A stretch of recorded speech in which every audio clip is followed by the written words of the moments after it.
بسم اللہ الرحمن الرحیم بسم اللہ الرحمن الرحیم۔ السلام علیکم ورحمۃ اللہ وبرکاتہ۔ تو جی دوستو، آج میں آپ کو بتاؤں گا کہ بہت سارے دوست احباب ایسے ہیں جنہوں نے اپنے گھر کے اندر کتا رکھا ہوتا ہے، ڈاگ جو رکھا ہوتا ہے، اس کے بارے میں شرعی کیا حکم ہے، اسی کے بارے میں سرکار صلی اللہ علیہ وسلم کی احادیث مبارکہ اور 4 وہ کون سے طریقے ہیں کہ جن کے لیے ہم اپنے گھر میں کتا رکھ سکتے ہیں۔ پیارے دوستو، یہی بات آج میں آپ کو بتانے والا ہوں۔ بہت ہی اہم ویڈیو ہے، ضرور اس کو دیکھے گا۔ تو ویڈیو کی جانب جانے سے پہلے میری آپ تمام دوست احباب سے ریکویسٹ ہے کہ چینل کو سبسکرائب ضرور کیجیے گا۔ تو دوستو، وہ کون سے 4 کام ہیں کہ جن کے لیے ہم اپنے گھر کے اندر کتا رکھ سکتے ہیں۔ پیارے دوستو، کتا ایک ایسی چیز ہے کہ جس گھر میں ہو اس گھر کے اندر فرشتہ، رحمت کا فرشتہ نہیں آتا۔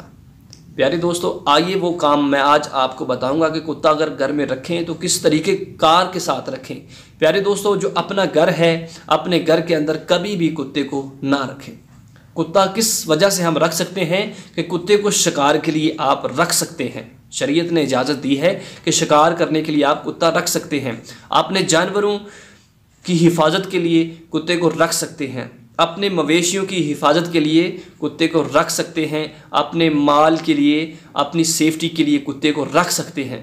حضور صلی اللہ علیہ وسلم نے فرمایا کہ جس نے ان کاموں کے علاوہ، شکار یا مویشیوں کی حفاظت کے علاوہ کتے کو رکھا، اس کے ثواب میں سے روزانہ 2 قرات کے برابر ثواب کم کر دیا جائے گا۔ یعنی کہ 2 قرات کون سے ہیں کہ 2 احد پہاڑ کے برابر اس کے نامہ اعمال سے ثواب نکال لیا جائے گا۔ اللہ اکبر کبیرہ۔ تو بہت سارے دوست احباب ایسے ہیں کہ کن وجوہات پر کتا رکھنا ناجائز ہے۔ کتا لڑائی کے لیے رکھنا گناہ ہے۔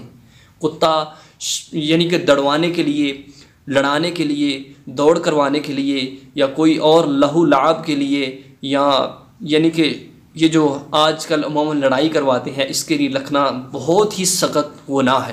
پیارے دوستو، اس کام کے لیے ہم گھر میں کتا نہیں رکھ سکتے، نہ ہی پال سکتے ہیں۔ فقط اپنے مال کی حفاظت کے لیے، اپنے مویشیوں کی حفاظت کے لیے اور اپنے کھیتوں کی حفاظت کے لیے کتے کو رکھ سکتے ہیں۔ یہی وہ کام ہے کہ جن کو سرکار صلی اللہ علیہ وسلم نے کتا رکھنے کے لیے جائز قرار دیا ہے۔ تو پیارے دوستو، اگر ناجائز کام کے لیے آپ رکھ رہے ہیں تو اس سے پرہیز کیجئے، یہ بہت ہی برا فعل ہے۔ اگر آپ لڑانے کے لیے، دڑوانے کے لیے یا کوئی اور شغل میلے کے لیے کتے کو آپ نے رکھا ہوا ہے تو یہ بہت ہی غلط ہے۔ تو پیارے دوستو، سرکار صلی اللہ علیہ وسلم کا یہ بھی فرمان ہے کہ جس گھر کے اندر کتا ہوتا ہے اس میں رحمت۔ ضرور اگر آپ نے اپنے گھر میں کتا رکھا ہوا ہے تو کتے کی ایسا جگہ کا ایسا تعین کیجئے کہ جو آپ کے گھر سے علیحدہ ہو، جو آپ کے گھر سے علیحدہ ہو، تاکہ آپ پر بھی اس کا اثر نہ پڑے۔ رحمت کا فرشتہ اس گھر میں قطعاً نہیں آتا۔ وہ کون سے گھر ہیں کہ جس گھر میں رحمت کا فرشتہ نہیں ہوتا؟ ایک کتا کہ جس گھر میں رحمت کا فرشتہ نہیں آتا، دوسرا وہ کہ جو احتلام ہوا یا اپنی بیوی کے ساتھ ہم بستری کی اور ناجائز گھومتا رہا، اس گھر میں بھی رحمت کا فرشتہ نہیں آتا۔ کہ جس گھر کے اندر عورت کو ماہواری آئی ہو اس گھر میں بھی فرشتہ نہیں آتا۔ تو پیارے دوستو، یہ کام ہے، ان سے ضرور پرہیز کیجئے اور اللہ رب العزت ہم سب پہ اپنا خاص فضل و کرم نازل فرمائے اور جو میں نے باتیں بتائیں ان پر عمل کرنے کی بھی توفیق نصیب فرمائے۔ آمین۔ وآخر دعوانا ان الحمدللہ رب العالمین۔